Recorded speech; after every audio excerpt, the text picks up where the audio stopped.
মেসিকে দেখতে এলাম, শুভশ্রীকে দেখেছি 12,000 টাকা। আজ ফেসবুক স্ক্রল করতে করতে দেখতে পেলাম যে কলকাতায় আজ মেসি এসেছিল। আবারও ফেসবুক স্ক্রল করতে করতে দেখতে পেলাম মেসিকে কেউ দেখতেই পেল। দেখতে পেয়েছে কিছু গুণী মানুষজনকে, আর আসল ব্যাপারটা বুঝতেই পারছো না। আসল ওরা বলতে চাইছে আমরা টাকা দিয়ে নিয়ে এসেছি, যেহেতু আমরাই মেসিকে শুধুমাত্র দেখতে পাবো, তোমরা আমাদেরকেই পয়সা দিয়ে দেখতে এসেছো। আসলে রোজ যাদেরকে টিভিতে দেখা হয় তাদেরকেই দেখতে এসেছো পয়সা খরচা করে।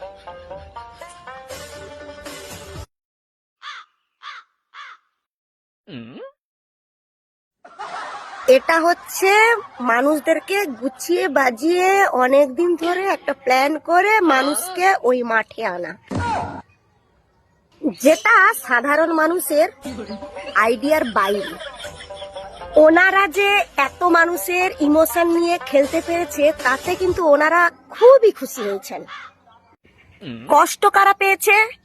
এত মানুষ যে তাদের কষ্টের মূল্যের ধন রত্ন বিক্রি করে ছোট ছোট পুঁজি গুছিয়ে এই মেসিকে দেখার জন্য ওই মাঠে গিয়েছিল।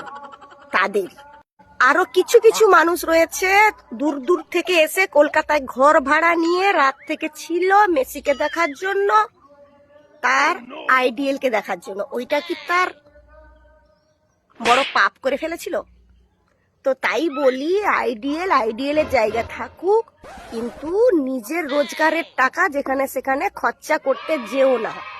তো আমার সকলের কাছে রিকোয়েস্ট, যে যার আইডিয়াল থাকা ভালো, যে যার ফ্যান্স থাকা ভালো, কিন্তু সেটা মনে করে যে কি বলে কষ্ট করে রোজগার করে টাকা জমিয়ে আমি মনে করি জলে ভাসানোর কোনো দরকার নেই।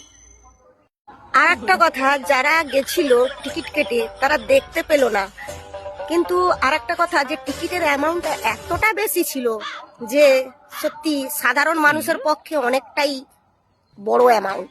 তাও মেসিকে দেখার জন্য ওই কলকাতা সল্ট লেকে গেছিল, তার বদলে কি পেল তোমরা দেখতেই পাচ্ছ কি পেল।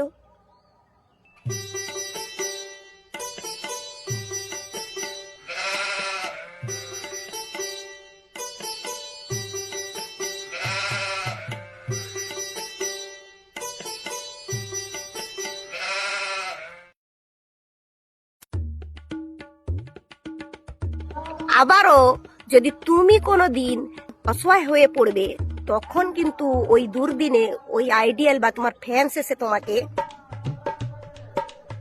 সাহায্য করবে না, এটাই বলছি। তো এইটা হচ্ছে এক ধরনের স্ক্যাম, ওইটা হচ্ছে লাইসেন্স প্রাপ্ত স্ক্যাম।